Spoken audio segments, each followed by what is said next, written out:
अस्सलाम वालेकुम my YouTube family, कैसे हैं आप सब। आई होप कि आप सब ठीक ठाक होंगे। Welcome back to my YouTube channel. आज मैं आप लोगों के साथ शेयर करूंगी अपने 7वें और 8वें रोज़े की अफ्तार रूटीन, और इसके साथ ही मैं शेयर करूंगी आपके साथ कि किस तरीके से रोज़ा हमारी दीनी इबादत के साथ साथ हमारी मेडिकली हेल्थ के लिए भी किस तरीके से ज़रूरी है।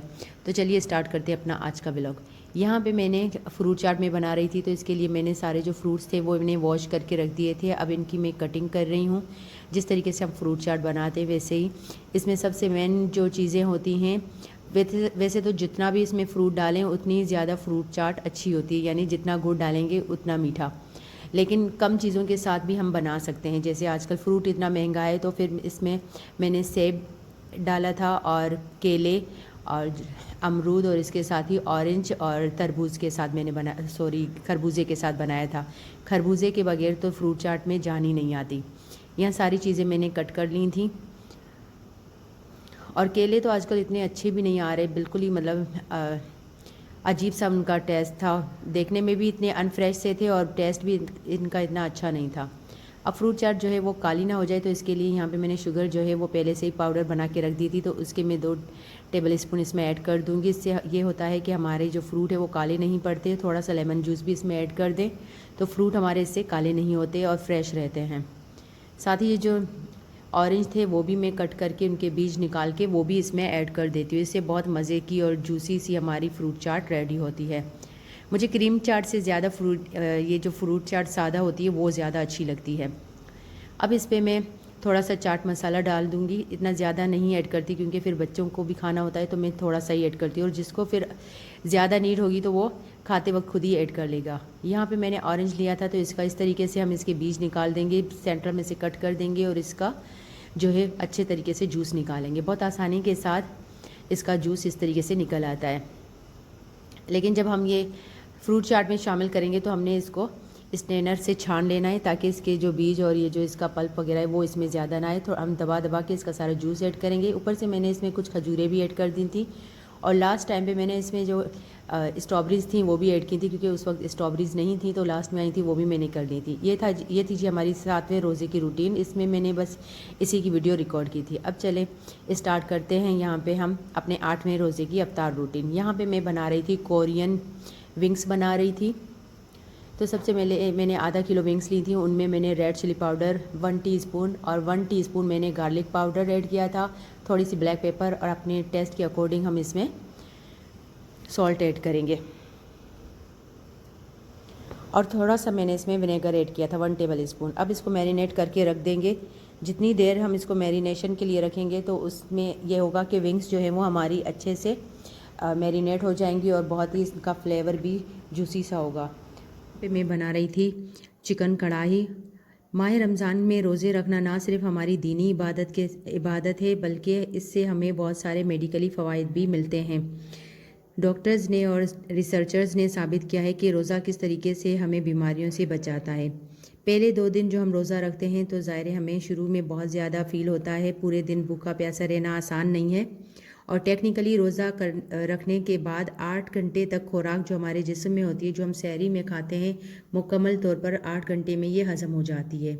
इसके बाद जिस्म जिगर और पट्ठों में मौजूद ग्लूकोज इस्तेमाल करने के बाद जब अपने ही जिस्म की जो फ़ैट होती है उसको पिघलाता है, जिससे वो एनर्जी हासिल करता है, और जिससे हमारे जिस्म में कोलेस्ट्रॉल की सतह कम और ज़ियादतीस का ख़तरा भी कम हो जाता है। एक जापानी बायोलॉजिस्ट को भी नोबेल प्राइज़ इसी वजह से मिला था कि उन्होंने कैंसर का जो है वो इलाज दरियाफ़्त किया था।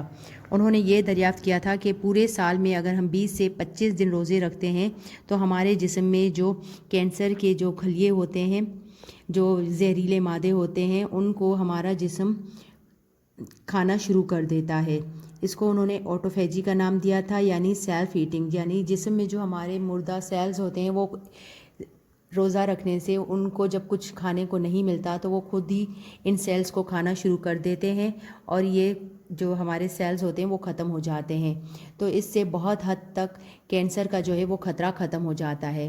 तो ये हमारे लिए कितनी बेहतरीन नेमत है कि हम रमज़ान के महीने में रोज़े भी रखें और अपने आप को बीमारियों से भी बचाएं। तीसरे या 7वें दिन जिस्म रोज़े का आदी हो जाता है तो चर्बी को पिघलाकर ग्लूकोज बनाता रहता है। अफ्तार के बाद ज़्यादा से ज़्यादा पानी पीना चाहिए, क्योंकि रोज़े की हालत में पसीना आने से डिहाइड्रेशन हो सकती है और हमारी स्किन भी इससे खुश्क हो जाती है। 8 या 15वें दिन रोज़े तक जिस्म रोज़े का आदी होने की वजह से हमारा मूड बेहतर होता है। आम दिनों की निस्बत रोज़े की हालत में जिस्म को अपने ज़रूरी दूसरे काम करने का वक्त मिल जाता है, जैसे खलियों की मुरम्मत वगैरह। जिस्म में जरासीम का मुकाबला करने की ताकत ज़्यादा आती है। जैसे सारा साल हम खाते पीते रहते हैं, हम अपने डाइजेस्टिव सिस्टम को आराम नहीं देते कि वो कुछ नया काम करे।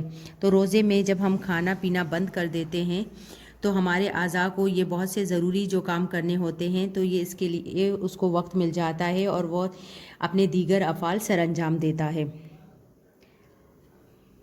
इसी तरह 16 था 30 दिन के जो रोज़े हैं उनमें हमारी आंतें, जिगर, गुर्दे और जिल्द इस दौरान डिटॉक्सिफिकेशन के अमल से गुजरना शुरू हो जाती है। डॉक्टर्स के मुताबिक इस दौरान जिस्म के तमाम आज़ा भरपूर क़ुव्वत से काम करने लगते हैं। आपकी यादाश्त और इर्तिकाज़ की क़ुव्वत बेहतर हो जाती है, आपकी विल पावर मजबूत हो जाती है। यानी इन दिनों में अगर कोई अपनी बुरी आदत जैसे सिगरेट नोशी वगैरह ऐसी बुरी जो आदतें हैं वो अगर इनसे छुटकारा पाना चाहता है तो वो आसानी के साथ इन पे अमल कर सकता है। यानी हमारी विल पावर इतनी मजबूत हो जाती है कि हर जो आम दिनों में काम हमें करना मुश्किल लगता है वो हम रोज़े की हालत में आसानी के साथ कर सकते हैं। यह है कि बस हमारे जिस्म में थोड़ी सी कमज़ोरी हो जाती है, लेकिन हमारी जो ज़हनी यादाश्त और ज़हनी जो क़ुव्वत होती है वो बहुत ज़्यादा मजबूत हो जाती है। और इसके साथ ही पूरी दुनिया में आजकल ओबेसिटी का जो मसला है तो वो भी हम रोज़े की मदद से इस पर भी अपना कंट्रोल कर सकते हैं। एक बैलेंस डाइट की मदद से, ऐसा नहीं कि सहरी में हम ज़्यादा खा लें कि मतलब हमें पूरा दिन रोज़ा रखना है, या फिर अफ्तार के वक्त हम बहुत ज़्यादा इतना लें कि हमने रोज़ा रखा था। तो एक बैलेंस डाइट लेने से ये होगा कि हमारा जो जिस्म है वो भी एक्टिव भी रहेगा और जो फालतू जो हमारी चर्बी होगी वो भी रोज़े में हमारी कम हो जाएगी और हम एक हेल्दी वेट लूज़ की तरफ आएंगे, जो कि हमारी बॉडी के लिए और हमारी ओवरऑल हेल्थ के लिए भी बहुत ही बेनिफिशियल है। और साथ ही रोज़े के फ़वाइद एक वीडियो में बयान करना बिल्कुल भी एक नामुमकिन सी बात है कि किस तरीके से अल्लाह पाक ने हमें जो रमज़ान के रोज़े दिए हैं, किस तरीके से हम इंसानों पे एहसान किया है कि हम अपनी हेल्थ को जो है वो बेहतर बना सकते हैं और अपनी इबादत के साथ साथ अपनी जो मेडिकली हमारी जो हेल्थ है वो भी हम बेहतर बना सकते हैं। बातों बातों में यहाँ पे मेरी अफ्तारी जो है वो भी रेडी हो चुकी थी। मैं यहाँ पे बना रही थी कोरियन स्टाइल चिकन विंग्स, तो ये इसकी सॉस बनाई थी, वो सॉस भी रेडी हो चुकी थी। अब मैंने इसमें ये ऐड कर दी हैं, चिकन विंग्स थी और थोड़े से मैंने तिल स्प्रिंकल कर लिए थे। बस थोड़े 1 से 2 मिनट के लिए मैं इसमें इनको जस्ट एक मिक्सिंग करनी है ताकि ये जो सॉस है इन विंग्स पे अच्छे से लग जाए।